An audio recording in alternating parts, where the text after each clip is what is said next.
Sup, everybody? Unqualified gamer here, and I know it's been a while. Been a while since I've done a video, but this is my dear sister right here, Kristen. And we just saw season 2 of She Gotta Have It. And I have to say, I absolutely love this show. First season and second season is just one big ass emotional roller coaster for me. Like at one point, I'm standing up screaming at the television screen. Then other parts, I'm just like, holy shit! Like, woo, like. I could deal with that. I could deal with that though. But so second season. This is spoilers, by the way. So you have not seen season 2 of She Gotta Have It. I advise you, don't watch this video. Yeah. And matter of fact, I'm gonna give you some time. As we're waiting, I'm just gonna throw in some plugs because I'm broke as fuck and I don't get that many views. So how about this? Rate, comment, and subscribe to my channel. Don't forget to follow me on Instagram. Yeah, all that kind of good stuff. All that cliche stuff. All that cliche stuff. This is a this not monetized. This is not a monetized video because I don't get enough views. I don't. But anyway, spoilers now. Spoiler time for She Gotta Have It. Nola. What do you think of Nola in season 2, Kristen? Honestly, I feel like it was so much symbolism, and me personally, I feel like I have to see it again just to make sure that I got everything, like make sure I digested everything correctly. I mean, me personally, just to even start off, like obviously it just starts off with Nola and Opal, doing their thing, and it's just like at first from like going from season 1, I thought okay, it was completely over between Nola and Opal because clearly Opal kicked Nola out of the house, and then here they are back together, and they're not just friends with benefits, like they're an actual couple. And so I feel like there should have been a little more like background on that, like how they actually came together again and started dating. I know it sounds like weird, but I feel like it should have been a little more background information. I do agree with you there. I do feel that it should have been a little bit more background, but I'm kind of satisfied that they kind of moved on from that because it's like one of those things where, all right, like it's not that important to the actual series itself. Yes, at the end of this first season, Opal did kick Nola out, but like I said, eventually, emotion change and everything like that. Now, my first thought, because like ending the first season, I was not a big Nola fan. I thought that she was playing a lot of people, and including Opal herself, which at one point I'm not gonna lie, I liked Opal. I really did. Yeah, I was banging with her, like season 1 a little bit more. But you know what? Just like with any type of relationship, especially when things start to get serious, true natures of people start to like kind of go out there. And there were certain times when Opal would say something and Nola would just kind of just run away, like she don't really confront the actual issue, especially when it came down to the point of like questioning her adulthood. Into their relationship, and that's something like she'll question it, like Opal will question it, and then Nola will just like, oh, let me just go lock lips with you, let me go climb on top of you, and we gonna have some fun, like that. It's just like nah, like some dude, like some chick call me like a man child or something like that. Like okay, let's talk about this. Okay, this is not a time for me to go lock lips with you at this moment. Okay, like there's certain things like that though, but so overall. As far as like the second season goes, so taken away from the first season, how did you feel Nola by the end of the second season? What was your intake for Nola at the end of the second season? Definitely at the end of the second season, I felt like obviously there's the big triumph moment where Nola is like liberated with her art, and she's actually able to branch out and show people, oh, this is the real me, and this is how I view the world and whatnot. Because her not campaign, but like the name of like her particular art exhibit was like seeing herself like through a mirror, and I think that's really interesting. I think that's really powerful because we never really have a chance to reflect on who we are as people, and not just that, but also just reflect on how other people might possibly see us, or like how you have a bad day or something like that, and you're a nice person, but something happens and you just so happen to yell at that person.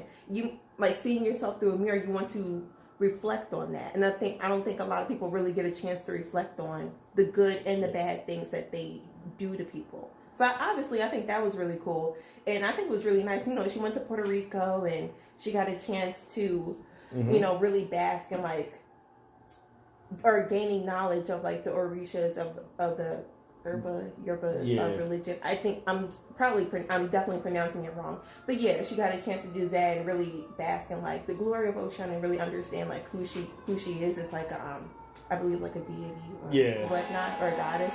But yeah, I thought that was really cool, whatnot. But I just feel like Nola, she means well, but I just think she was a hypocrite. But she's gotten better. She's gotten better. Like I think at first season she was definitely a hypocrite in the first season. Yeah. And then the second season, a lot of stuff that kind of happened in the first season kind of just came full circle.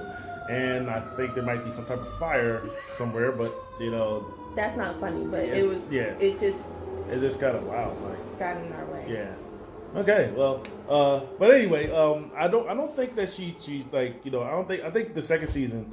A lot of things that she done in the first season have came full circle around. On top of that, though, like she done a lot of soul searching. I feel in the second season.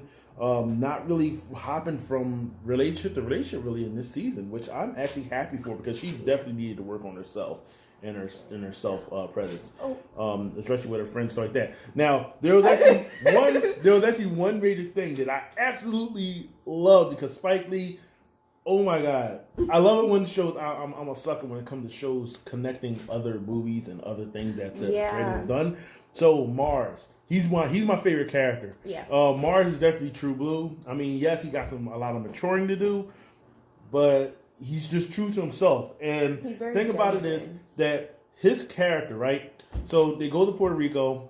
He see, you know, they visit his mom. You know, him and his sister visit his mom because they got evicted and they had to go to Puerto Rico. Now their mom is played by Rosie Perez, and she also played a main character in Do the Right Thing, which is one of more famous Spike Lee movies out there. And come to find out, Rosie Perez's character is the same character from Do the Right Thing, and Mars find out that the father that he knew, the guy, the man that raised him along with his mom, is not his biological father. It's Mookie. Mookie is his biological father. And I was like, holy shit, Mookie! Holy shit! And it's like everything just came flushing through because he acts just like Mookie. He really do. Like we were like, baby please, baby please, baby please, baby please. And he does the whole, cross your heart, hope to die kind of thing. Because Mookie did the same exact thing, man. And it was just like, wow, they just really, it wasn't just he has a lot of references from his movies into the show, like Crooklyn, because he kept wearing a Crooklyn hat. They was doing the 1, 2, 3, that was after me. Doing that song like that when they're going up the stairs. But it was also but he's actually taking Do the Right Thing and just making it like, this is like, and he also did like a little thing with if you also seen like Bamboozled, or even if you haven't seen the entire movie of Bamboozled, even if you just saw like one little scene, you instantly know like he really touched on like coonery in the black community, not just with his little Do the Right Thing segment with like all the big butts and like the twerking and stuff like that and the strip clubs and whatnot, but it's like obviously it's coonery everywhere, even in the black community, regardless if there's a black community in the inner city or if it's in suburbia, like there's coonery everywhere, especially even in politics.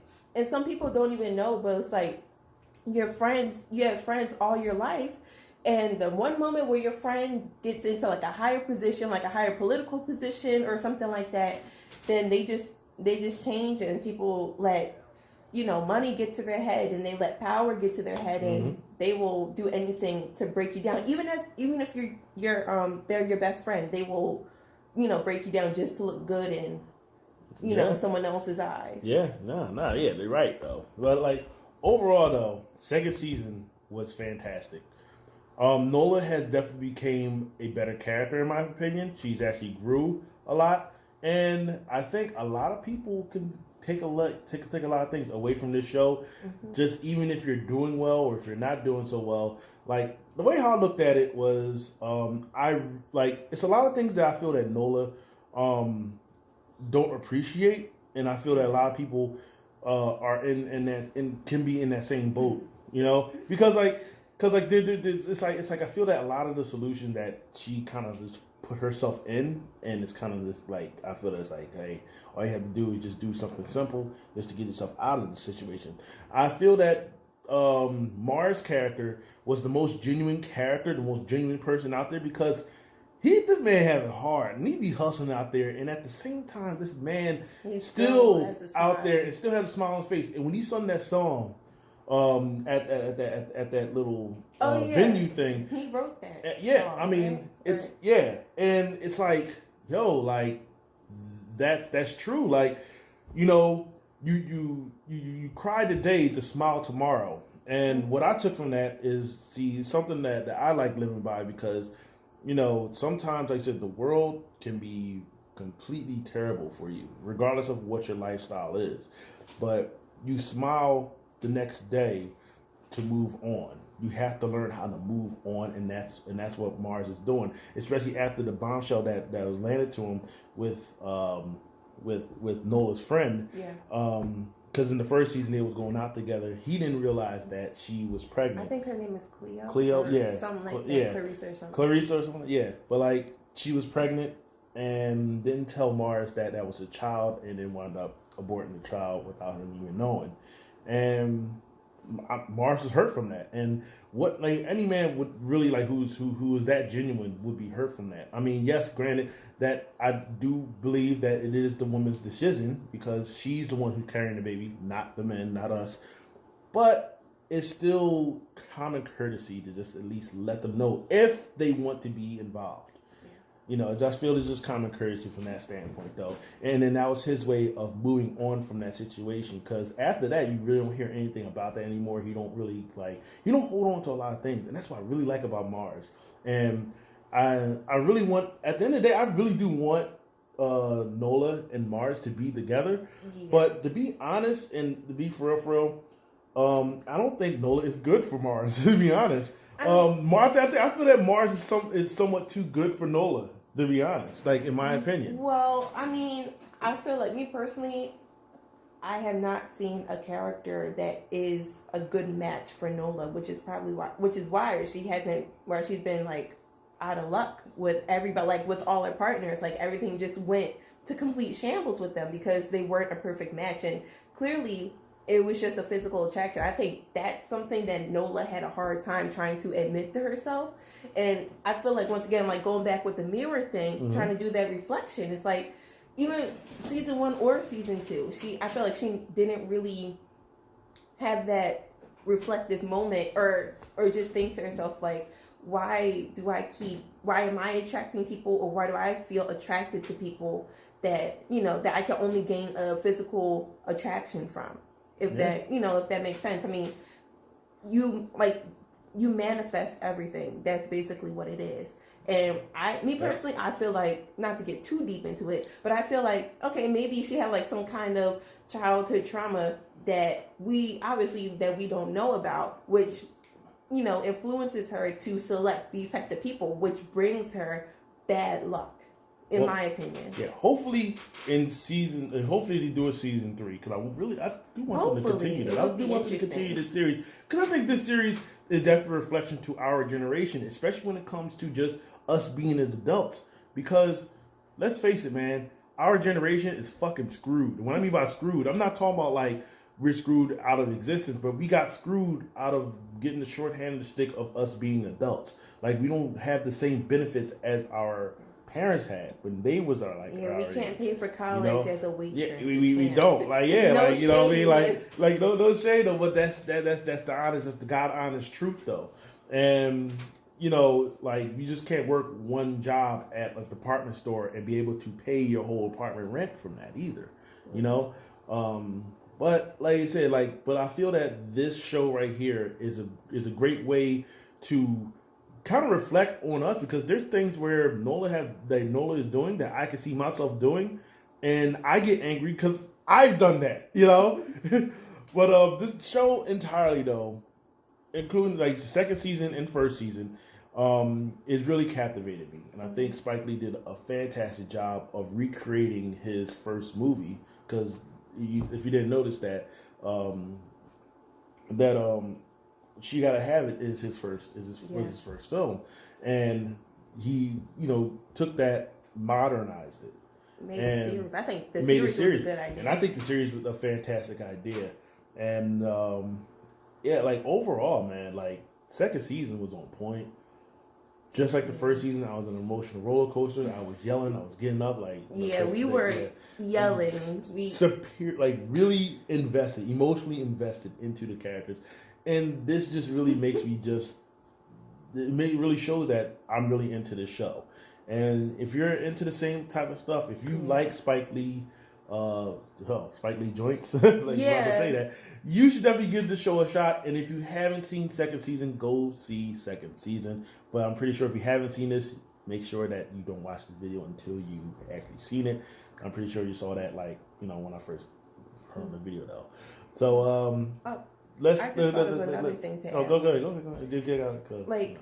Adding on to like how he incorporates his different films into this movie, I just thought he did another little movie called The Drop Squad or something like that, and the guy at the end, where obviously spoiler alert, at the the last episode or something like that, with this big at Nola's gallery, she had like this big piece of art, and everyone's like giving her bad reviews on it. And they had like a little intimate setting of Nola and her friend Mecca, and they're sitting, and Mecca's saying her views, and she's like, "That's messed up," and she's crying, and she's basically calling Nola out. She's saying like all this hurtful stuff, like almost even calling Nola a coon in a way, or saying like what you're doing is very disrespectful, and you're taking these elements of the black struggle and you're using it to your advantage, and blah blah blah.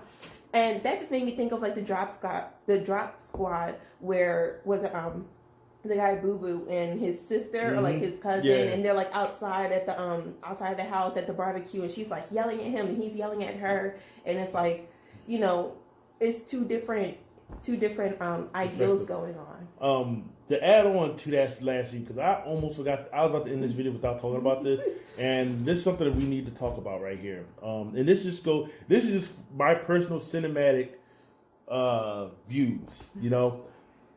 I am a big fan of not actually seeing what was people reaction in the show, because I'd rather keep it in my head, imagining like how bad can it be. The actual painting, that when they actually showed it, was very disappointing, and I was like, it wasn't worth the hype. It was not worth the hype. Everyone's saying all this terrible stuff. If I take anything away from that, I would say, if you're gonna do a scene like that again, Spike Lee, I would rather for you not to show the painting at all and just leave it up to the viewers with their imagination. Or if you're not going to show it, or when you actually do show it, actually make it gruesome, because they were leaving I'm gonna have to disagree with you. What I'm saying is that make the piece worth the reactions that we're seeing. Like people are saying, "Oh, it's disgusting," and no one's saying anything. People are leaving the scene speechless with a disgusted look on their face. Over-sexual. It was not over-sexualized, in my opinion. It was basically like. Political, yes, but not. Well, political, yeah. It was just basically a political piece, and it was just her being hung by her own dreads or by her own hair. They were braids. Braids, yeah. My fault. Well, she was being hung by her own braids, and she was painted. She was naked, and she was painted in the American flag. And that was the most like devastating picture ever in my life. And it was just like, yeah, not really, like, But one thing, well, like I said, before I end this video, there are a couple things I do want to shout out for this thing that I absolutely do inspire and I do like. The fact that how Spike Lee actually get actual artists and actual painters and actual musicians and everything like that, and give them representation throughout this whole entire series. I definitely appreciate it, because there are songs on there that I'm like, yo, I know I heard this song, but I don't know who it is. And he shows it right after, the scene is done, and it'll show the picture of the album or show the picture of the song that made the song, that did the song. They actually had actual artists, like when she went to the artist retreat, these were actual real life artists, and he actually interviews them within the show. And I can't, like I said, that's amazing to me. Like that's actually pretty good, because now I want to search these people. I want to see their work, because a lot of their work, it was really good in my opinion though. But overall though, definitely a great show. Final words, Kristen, of this amazing show that we're heavily invested emotionally. Yes, heavily invested. I feel like it definitely, like, the entire series definitely represents what a portion of what it's like to be a struggle artist or a hunger artist. Getting a little Kafka-esque if you haven't read anything about him, but like that's literally what it is. And granted, that's just a portion. Like, obviously it's from Nola's perspective, but also, like, speaking of like an artist, like I'm a musician myself, like it's really a struggle. And artists in general, no matter what your art form is, it takes a lot of liberation, a lot of feelings, a lot of emotions just to put yourself out there on the front line. Because when you're out there every day, whether you're, opening up a gallery, whether you're starting, a fan page or whatever you're doing to get your name out there, it takes courage and it takes bravery to actually say, hey, world, this is me, and like it or don't like it, this is who I am, and being unapologetic for who you are. So I think that was the entire series thus far was a pretty good representation of that. Yeah. My final thoughts on this is definitely I have to say, like, as far as the starving artist thing go, I'm not an artist at all.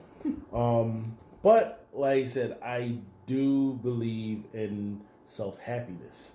And it's definitely on that path of self-happiness, self-worth. Sometimes when life gets at its hardest, sometimes you do need to take leaps of faith and just travel, go somewhere, go find yourself. Don't even have to be at a beach. It could be someplace where you never even heard of, never even visited. Just go out and just try to find yourself and try to find your own peace to get back to actual what society has to offer you. But like I said, I feel that this show has something for everybody. Even if you're not an artist, it's a character in this show that you can connect to, because it speaks to us as a generation. It really does. But that being said, though, 10 out of 10. I love the show. Yeah, I love the show. 9 out of 10. And nothing's ever perfect. No. Pobody perfect. Like, Pobody perfect. Like, that's all I say.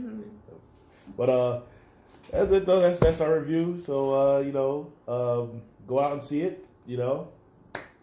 Thanks for watching this video. I really do appreciate it. Let me know what you guys think of this, because let's have a discussion. I want to hear a discussion. All right, I want some arguments. Okay. Don't throwing bottles and shit, anything like that though. But let's have a discussion. What is your favorite parts of this series? Who is your favorite character?